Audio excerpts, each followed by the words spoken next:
اس تعارفی گفتگو کے بعد میں لکھنؤ سے تشریف لائے وحدت اسلامی کی مرکزی شورا کے رکن اور شعبہ دعوت کے انچارج محترم جناب جمیل صدیقی صاحب سے، جو ہمارے اکولہ شہر کے لیے اجنبی اور نامانوس نہیں ہے، ایک بڑا حلقہ اور طبقہ ان کا گرویدہ ہے اور ان پر فریفتہ ہے، جب بولتے ہیں تو بات دل سے نکلتی ہے اور دل پر اثر کرتی ہے۔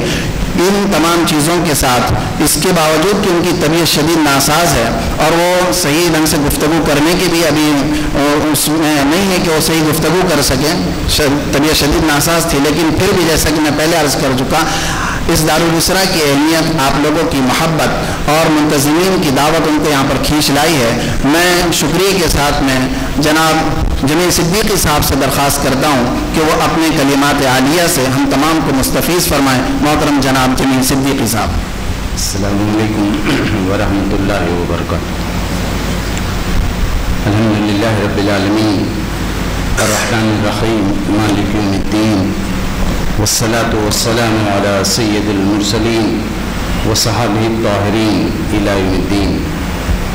قال اللہ تعالی فی کتاب المجید والفرقان الحمید یا ایہا الذین آمنوا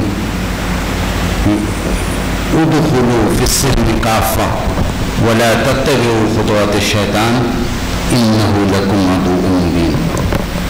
وقال عز وجل یریدون لیطفئوا نور اللہ بافواہہم واللہ متم نورہ ولو کرہ الکافرون۔ گرامی قدر صدر مجلس، محترم علماء کرام، امت مسلمہ شہر اکولہ کے ذمہ دار افراد، ہمارے عزیز نوجوان ساتھیوں، امت مسلمہ ایک وصولی امت ہے، یہ کسی نام پر نہیں ہے،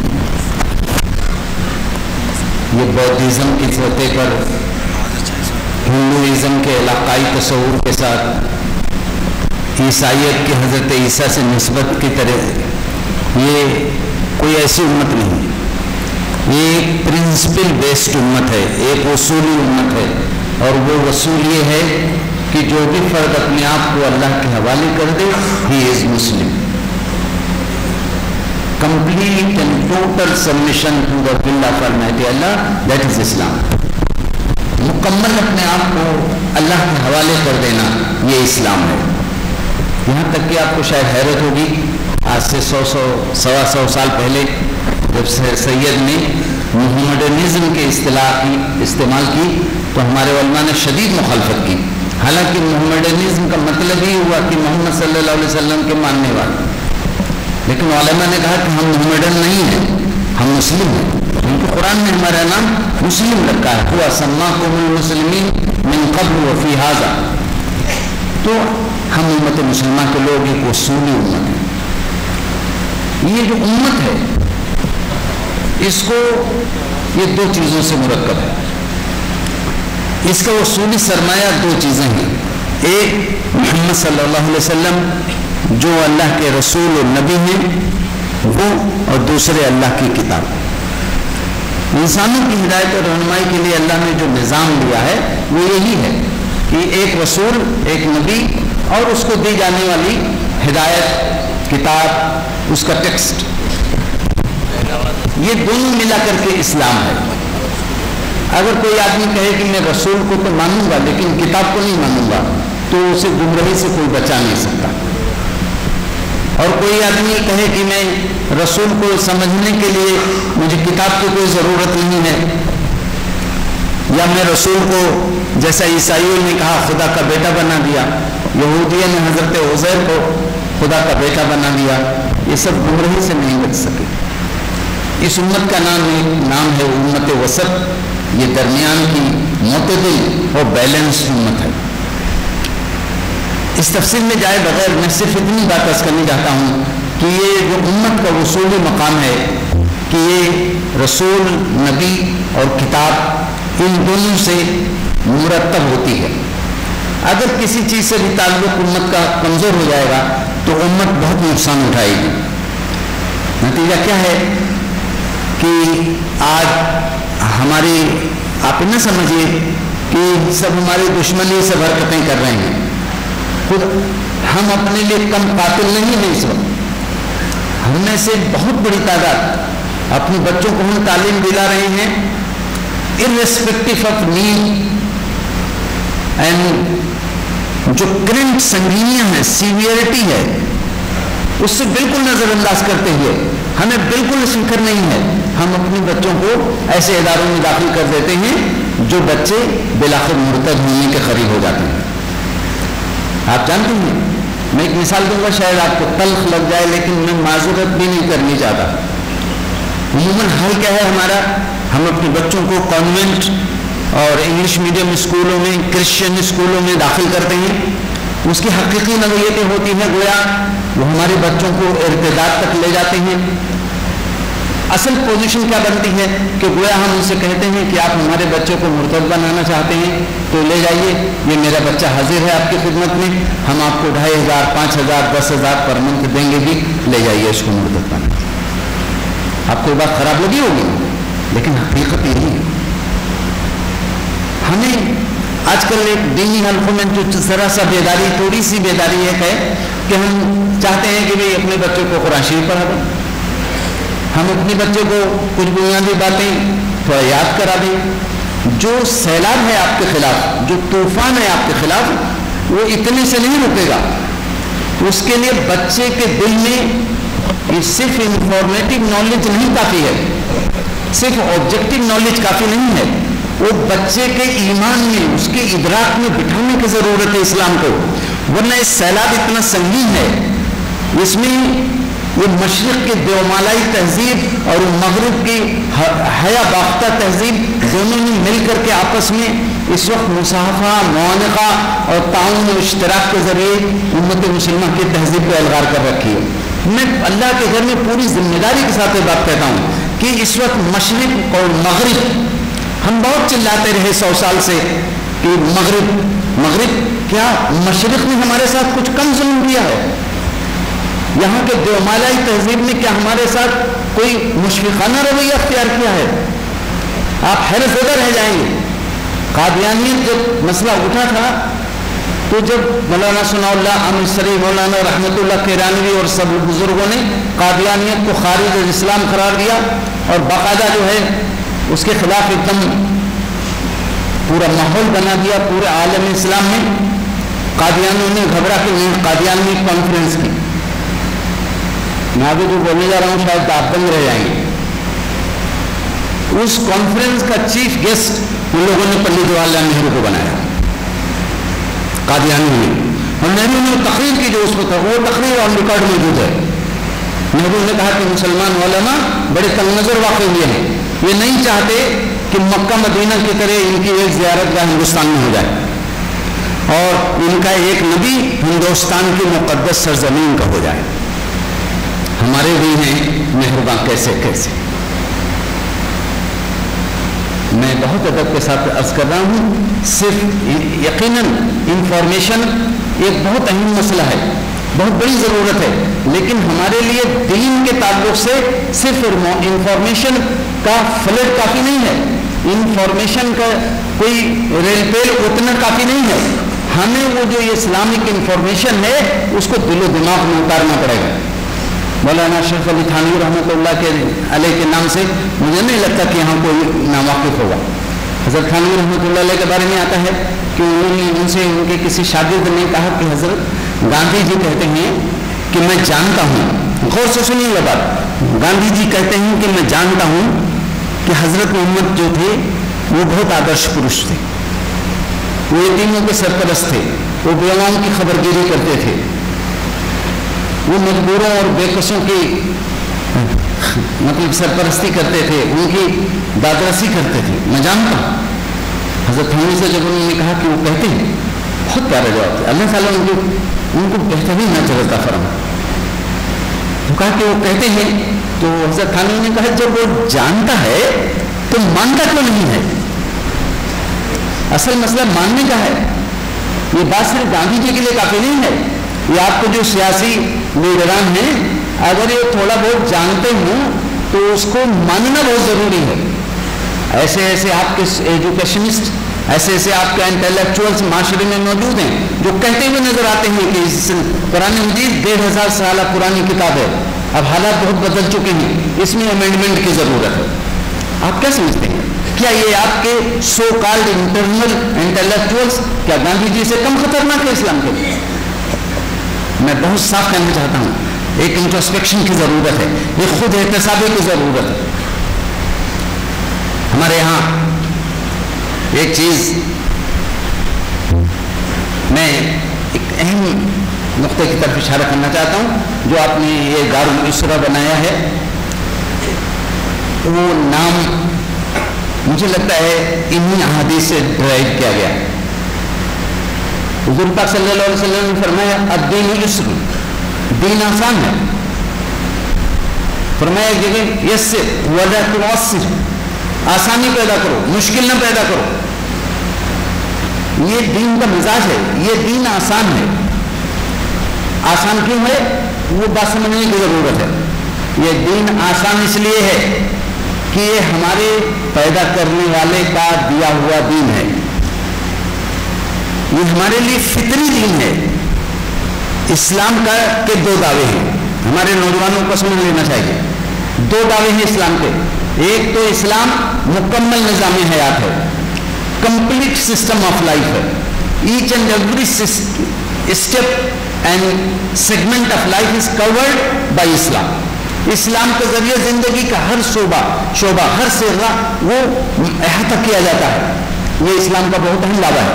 الحمدللہ یہ بات اب امت مسلمہ کا ہر طبقہ کہہ رہا ہے کہ اسلام ایک مکمل دین ہے، ہمیں کسی سے کچھ ادھار لینے کی ضرورت نہیں، اور ہمارے رسول نے ہمیں کسی قوم کے لیے بھکاری نہیں بنا کے چھوڑا.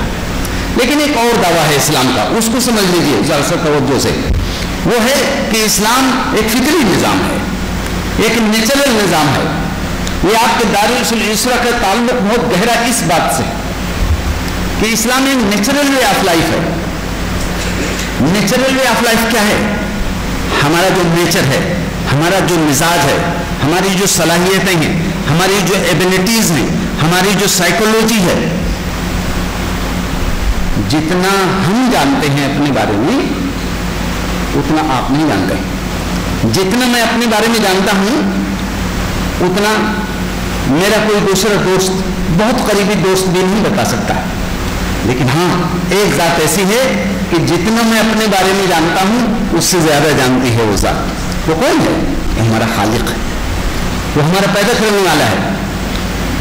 اس نے ہمیں پیدا کیا ہے، ہم نے اپنے آپ کو نہیں پیدا کیا ہے.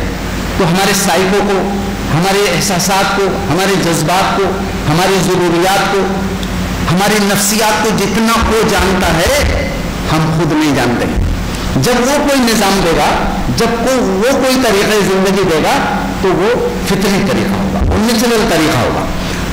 تحریک اسلامی کی فکر سے جو لوگ متاثر ہیں ان کی خدمت میں یہ درخواست میں کرنا چاہتا ہوں، پچھلے 100 سال سے الحمدللہ یہ آواز جس طاقت سے لگائی گئی کہ اسلام ایک مکمل نظام ہے، ادنا درجے کا مسلمان بھی اس کے اندر کانفیڈنس آیا کہ ہمیں کچھ کسی سے مانگنے کی ضرورت نہیں ہے. لیکن دائیانہ پہلو سے ہندوستان کے بیشتر ارتداد کے علاقوں میں جا کے رہا ہوں. راجستھان والے علاقے میں تو مجھے یاد آتا ہے قریب میں جا کے ایک ہی بار میں قریب 15 دن رہا ہوں. میں آپ کو بتا دوں کہ پہلے لوگوں نے نہیں انکار کیا کہ ہم مسلمان نہیں ہیں، پہلے لوگوں نے نہیں کہا کہ ہمیں اسلام نہیں چاہیے. پہلے لوگ تہذیبی طور پر اسی میں گم ہو گئے. تہذیبی انضمام، کلچرل اسیمیلیشن ہوا. پہلے تہذیب ختم ہو گئی، تھوڑی دیر بعد عقیدے کا بھی جنازہ نکل گیا. میں آپ سے کہنا چاہتا ہوں ہمیں اس کا خیال رکھنا پڑے گا. یہ بات میں چاہوں گا، مجھے معلوم نہیں کہ یہاں خواتین کا نظام ہے کہ نہیں، لیکن سن لیجیے، ہمیں اپنی بچیوں کے اندر، اپنی خواتین کے اندر بہت گہرا تعلق اسلام سے پیدا کرنا پڑے گا. ایک صحابی ہیں اشرا مبشرہ، حضرت ابو طلحہ انصاری رضی اللہ عنہ. ان کے بارے میں آتا ہے کہ زمانے جاہلیت میں جو ابھی ایمان نہیں لائے تھے، ان کی بیوی کا انتقال ہو گیا تھا، تو ایک خاتون، ان کا نام ام سلیم تھا، ان سے ان کا رشتہ طے ہو گیا. تو کبھی کبھی راستے میں آتے جاتے ام سلیم سے ان کی ملاقات ہو جاتی ہے، دونوں ایک دوسرے سے کوئی بات چیت بھی کر لیتے. زمانے جاہلیت میں بھی ابو طلحہ بہت شریف آدمی مانے جاتے تھے مدینے میں. کچھ دن گزرے، ایک دن وہ آ رہی تھی ایک راستے پر، ادھر سے وہ جا رہے تھے تو دیکھا انہوں نے کہ ام سلیم نے دیکھا کہ میں آ رہا ہوں، اس کے بعد پھر راستہ کاٹ کر نکل گئی دوسری طرف. تو ان کو لگا کہ ملنا نہیں چاہتی ہے، تو تیزی سے ڈھونڈ کے گئے، بہت تیزی سے جا کے اسی راستے پہ آ گئے. انہوں نے کہا کیا بات ہے، تم ملنا نہیں چاہتی؟ انہوں نے کہا ہاں میں ملنا نہیں چاہتی. تو کہا کیا بات ہے، ہمارے تو رشتہ وغیرہ سب طے ہے. کہا کچھ نہیں طے ہے، سمجھ رہے ہیں؟ کہا بھی سب ایام وغیرہ سب طے ہو چکے ہیں، کب رشتہ منعقد ہوگا، اور تم کہہ رہے ہو کچھ بھی طے نہیں ہے. کہاں ہاں سن لو، یہ بات ذہن میں پوری طرح بٹھا لو کہ کچھ بھی طے نہیں ہے، اور جسے تم طے کرنا کہتے ہو اس کی کوئی حیثیت نہیں ہے. تو شریف آدمی تم کا بھی کیا بات ہے، کیوں ایسا کہہ رہے ہو؟ تو ان کا دیکھو میں محمد صلی اللہ علیہ وسلم کو ایمان لے آئے اور تم مجھے کافر، تو اب کوئی چیز طے نہیں ہے. کاش کہ ہماری بیٹیوں کو اس جذبے کا عشر عشیر بھی مل جاتا. تو انہوں نے کہا کہ شریف آدمی تھے، تو کہا کہ کیا جو چیزیں طے تھیں ان کے باقی رہنے کی بھی کوئی شکل ہے؟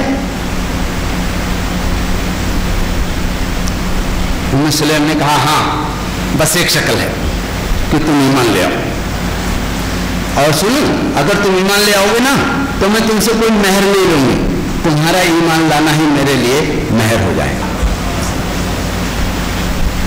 یہی ام سلیم ہے جو بعد میں حضرت ابو طلحہ کے یہاں رہیں گے. تو شاید آپ نے کہیں پڑھا ہو کہ ان لوگوں کو اللہ نے ایک بچہ دیا، ان کا نام عبداللہ. وہ بیمار رہ رہا تھا بچہ، حضرت طلحہ آتے جاتے تھے تو اپنے کاروبار پر بہت سنگین حالت تھی بچے کی. وہ ادھر کام پہ گئے، گھر انتقال ہو گیا. ام سلیم جب وہ آئے کچھ بتایا نہیں، بچے کا پوچھا کہا پہلے سے بہتر ہے. وہ بیٹھے بات چیت کیے، اپنا تنہائی میں اپنا بیٹھے. تو کہا کہ وہ جو بچہ اللہ نے دیا تھا اس کو واپس لے. روایت میں آتا ہے کہ صبح کو اللہ کے نبی صلی اللہ علیہ وسلم کے پاس گئے تو آپ نے ان کو دوسرے بیٹے کی بشارت دی کہ اللہ تعالیٰ تمہیں دوسری اولاد عطا کرے. یہاں میں اس کرنا چاہتا ہوں کہ یہ جو چیز ہے، جو ایک خطرہ جو ہمارے یہاں ہے کہ مجرد تعلیم کا جو فتنہ شروع ہو گیا ہے، یہ تعلیم کے بارے میں بھی سمجھ لیے ایک دینی نقطہ ہے بہت اہم. رسول پاک صلی اللہ علیہ وسلم کو پہلی وحی اتری ہے تو 2 بار اقرا کہا گیا ہے، 2 بار. لیکن اولین جو اقرا ہے اس میں کہا گیا اقرا بسم ربک، اپنے رب کے نام سے پڑھو. اشارہ ہو رہا ہے محمد صلی اللہ علیہ وسلم کی امت کو کہ تمہارا جو نظام اقرا ہوگا وہ اس رب سے جڑا ہوا ہوگا. اگر تمہارا نظام اقرا اس میں رب سے نہیں جڑا ہوگا تو بجائے مفید ہونے کے وہ تمہارے لیے انتہائی ہلاکت خیز ہو جائے. آج جو مسلمان صرف تعلیم کے غرے میں ہیں اور بالکل توجہ نہیں کر رہے ہیں کہ ان کے بچوں کو دینی اعتقاد اور دینی افکار، دینی قدریں کچھ اندر اتریں، وہ بہت بہت خطرناک سودا کر رہے ہیں. آپ جانتے ہیں یہ جو ارتداد والی بات آ رہی ہے اس وقت، اس میں 2 ہی جگہ ارتداد ہو رہا ہے عملاً. ایک ان لوگوں کے گھروں پہ ہو رہا ہے جن کے بچے بہت پڑھے لکھے ہیں، اعلیٰ تعلیم حاصل کر رہے ہیں، لیکن دین بھی کچھ نہیں معلوم ہے. تو وہ سیکسول انارکی اور گلیمر اور جو ہے لائف اسٹیٹس، معیار زندگی، لگژرینس کو دیکھ کر کے لپکتے چلے جاتے ہیں، کھنچتے چلے جاتے ہیں اور پھر دین کو چھوڑ دیتے ہیں. یہ وہ لوگ ہیں جو ہائیلی کوالیفائڈ ہیں اور دوسرے وہ لوگ ہیں جو غربت کا شکار ہیں. حضور پاک صلی اللہ علیہ وسلم نے فرمایا تھا کہ فقر و فاقہ آدمی کو کفر تک پہنچاتے تھے. یہاں میں آخر میں کچھ بات کہنا چاہتا ہوں، وہ یہ ہے کہ یہ جو دین ہے نا، الدین یسر، دین آسان ہے. اس کو میں نے اشارہ کیا کہ آسان اس لیے ہے کہ یہ ہماری فطرت کے مطابق ہے. اس دن کا ہم نے جو اسٹڈی کی ہے دوسرے بھی کچھ کر رہے ہیں. ایک صاحب نے لکھا، غیر مسلم ہے، لکھا کہ محمد صلی اللہ علیہ وسلم نے اپنے ماننے والوں کو ایک ایسا دین عطا کیا ہے کہ ایک ان پڑھ مسلمان بھی جب راستہ چلتا ہے تو محبت کے پھول بھی کھیلتا جاتا ہے. ابھی بہت واضح نہیں یہ بات. ایک ان پڑھ مسلمان بھی جب راستہ چلتا ہے تو محبت کے پھول بھی کھیلتا جاتا ہے. اور وہ محبت کے پھول کیا ہیں؟ ان پڑھ ہے مسلمان، زیادہ کوئی انٹلیکچوئل نہیں ہے، لیکن کوئی بوڑھا مل گیا، چچا میاں السلام علیکم. کوئی نوجوان مل گیا، بیٹے السلام علیکم. کوئی بزرگ خاتون مل گئی، چچی جان السلام علیکم. جی یہ محبت کے پھول بھی کھیلتا جاتا ہے. اس نے کہا یہ ہے اسلام کا نظام، کہ اتنا خیرخواہی کا نظام ہے. وہ الدین النصیحہ، دین تو خیرخواہی کا نام ہے. یہ ہے. دوسری بات جو کہنے جا رہا ہوں اس کو تھوڑا سا سمجھنے کی ضرورت ہے. محترم بھائی بسم اللہ شیخ صاحب نے، ہمارے محترم کنوینر صاحب نے بہت احسن انداز میں امت کی اجتماعیت اور اس کی ذمہ داریوں اور اس کی نزاکتوں کی طرف روشنی ڈالی ہے. میں آپ سے بس ایک گزارش کرنا چاہتا ہوں، ہمیں ہر وقت خیر خواہ رہنا چاہیے. خیر خواہی کا امتحان اس وقت نہیں زیادہ ہوتا، ہمارے اور آپ کے تعلقات نارمل ہیں تو اس وقت خیر خواہی کا امتحان نہیں ہوتا زیادہ. خیر خواہی کا امتحان اس وقت ہوتا ہے جب میرا آپ سے کوئی اختلاف ہو جائے، جب ہماری فکری اختلاف رائے شروع ہو جائے، تب خیر خواہی کا امتحان ہوتا ہے. حضرت عمر رضی اللہ عنہ کے بارے میں آتا ہے، انہوں نے حضرت ابو ہریرہ رضی اللہ عنہ کو کہیں کا عامل بنا دیا تھا. ایک چیک ہوا کرتا تھا، چیک کی رپورٹ آئی جانچ کی کہ ابو ہریرہ وہاں جائیداد بنا رہے ہیں. حالانکہ حقیقت نہیں تھی اس میں زیادہ کچھ. حضرت عمر نے ان کو معذور کر دیا، فوراً حکم دیا جتنا کچھ جائیداد بنا ہے واپس بیت المال میں جمع کرو، اور ان کو مدینے بلا لیا. حضرت عمر مدینے آئے، حضرت عمر سے ملاقات ہوئی، کہا امیر المومنین آپ نے میرے ساتھ بہت غلط حرکت کی ہے. اس میں جو آپ نے میری جائیداد جو بیت المال میں جمع کرائی ہے بالکل غلط ہے. اس میں ایک بھی چیز بیت المال کی نہیں ہے. حضرت عمر نے کہا تمہارے پاس کہاں سے آئی؟ انہوں نے کہا دیکھیے میں یہاں رہتا تھا تو یہاں لوگوں کو تحفے دیتا تھا، لوگ مجھ کو تحفے دیتے تھے. میں وہاں گیا، کچھ لوگ میرے شاگرد ہو گئے، مجھ کو تحفہ دیا، میں نے بھی ان کو تحفہ دیا. حضرت عمر غصے میں آ گئے. انہوں نے کہا جب ان کو والدہ کا نام لیا، کہا فلاں کے بیٹے جب یہاں تھے تم تو تحفہ کہاں سے آتا تھا؟ نہیں آتا تھا. حضرت ابو ہریرہ اور کچھ بحث کر سکتے تھے، بہت ذیل آدمی تھے، لیکن سوچا کہ اب امیر المومنین بالکل بات سننے کو تیار نہیں ہیں تو چپ ہو. نماز کا وقت ہو گیا، ہم لوگ مسجد میں ہے نا، نماز کا وقت ہو گیا. حضرت عمر نے نماز پڑھائی. نماز پڑھانے کے بعد وہ دیکھنا شروع کیا، لوگ جا رہے تھے مسجد سے، تو دیکھا کہ ابو ہریرہ جانے والوں میں نہیں تھے. تو حضرت عمر کے ذہن میں آیا کہ ابو ہریرہ نہیں دکھ رہے ہیں، زیادہ تر لوگ نکل گئے. تو پھر غور کیا تو وہ ایک کونے میں دور کونے میں بیٹھے ہوئے تھے، ایسے کچھ محو تھے. حضرت عمر کو اندیشہ ہوا کہ کہیں ابو ہریرہ میرے بارے میں تو نہیں اللہ تعالیٰ سے کچھ کہہ رہے ہیں. دھیرے دھیرے قدموں سے گئے، پیچھے کھڑے ہو گئے. بالکل اندازہ صحیح تھا، ابو ہریرہ عمر ہی کے بارے میں کچھ اللہ سے باتیں کر رہے تھے. جو سنا وہ کہہ رہے تھے اے اللہ آج جو عمر نے میرے ساتھ حرکت کی ہے اس سے مجھے سخت تکلیف ہوئی، مجھے لگتا ہے عمر نے میرے ساتھ زیادتی کی ہے. اے اللہ اگر عمر نے میرے ساتھ زیادتی نہیں کی ہے تو تجھ سے کچھ نہیں کہنا ہے. اگر عمر نے حق کیا ہے تو عمر دنیا میں اسی لیے کھڑے ہیں کہ حق کو قائم کریں. لیکن اے اللہ اگر عمر نے میرے ساتھ زیادتی بھی کی ہو تو اللہ آخرت میں عمر کو نہ پکڑنا. اللہ اگر آخرت میں ایسی چھوٹی چھوٹی باتوں پر آپ عمر کو پکڑنے لگے تو بیچارہ عمر تو کہیں بھی نہیں رہ جائے گا. اتنا سننا تھا کہ حضرت عمر جا کے چمٹ گئے، پھک پھک کرو.